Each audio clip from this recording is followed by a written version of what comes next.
Luc. Chapitre 21. Jésus, ayant levé les yeux, vit les riches qui mettaient leurs offrandes dans le tronc. Il vit aussi une pauvre veuve qui y mettait 2 petites pièces. Et il dit, je vous le dis en vérité, cette pauvre veuve a mis plus que tous les autres, car c'est de leur superflu, que tous ceux-là ont mis des offrandes dans le tronc, mais elle a mis de son nécessaire, tout ce qu'elle avait pour vivre.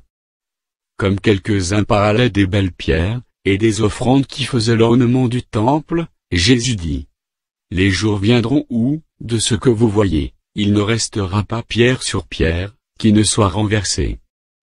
Ils lui demandèrent, Maître, quand donc cela arrivera-t-il, et à quel signe connaîtra-t-on, que ces choses vont arriver?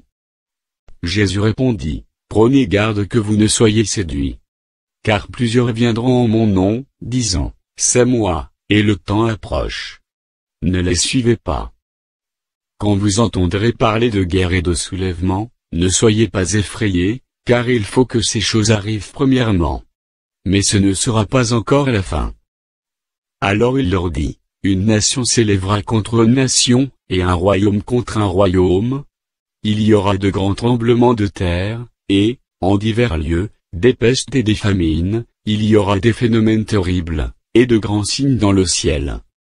Mais, avant tout cela, on mettra la main sur vous, et l'on vous persécutera, on vous livrera aux synagogues, on vous jettera en prison, on vous mènera devant des rois, et devant des gouverneurs, à cause de mon nom. Cela vous arrivera pour que vous serviez de témoignage. Mettez-vous donc dans l'esprit de ne pas préméditer votre défense, car je vous donnerai une bouche, et une sagesse à laquelle tous vos adversaires ne pourront résister ou contredire. Vous serez livrés même par vos parents, par vos frères, par vos proches et par vos amis, et ils feront mourir plusieurs d'entre vous. Vous serez haïs de tous, à cause de mon nom. Mais il ne se perdra pas un cheveu de votre tête. Par votre persévérance vous sauverez vos âmes. Lorsque vous verrez Jérusalem investie par des armées, sachez alors que sa désolation est proche. Alors, que ceux qui seront en Judée fuient dans les montagnes, que ceux qui seront au milieu de Jérusalem en sortent, et que ceux qui seront dans les champs n'entrent pas dans la ville. Car ce seront des jours de vengeance, pour l'accomplissement de tout ce qui est écrit. Malheur aux femmes qui seront enceintes et à celles qui allaiteront en ces jours-là. Car il y aura une grande détresse dans le pays, et de la colère contre ce peuple.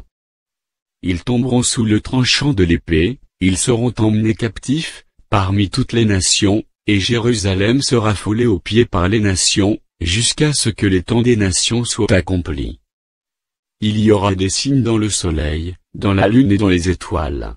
Et sur la terre, il y aura de l'angoisse chez les nations, qui ne sauront que faire, au bruit de la mer et des flots, les hommes rendant l'âme de terreur dans l'attente de ce qui surviendra pour la terre, car les puissances des cieux seront ébranlées. Alors on verra le Fils de l'homme venant, sur une nuée avec puissance et une grande gloire.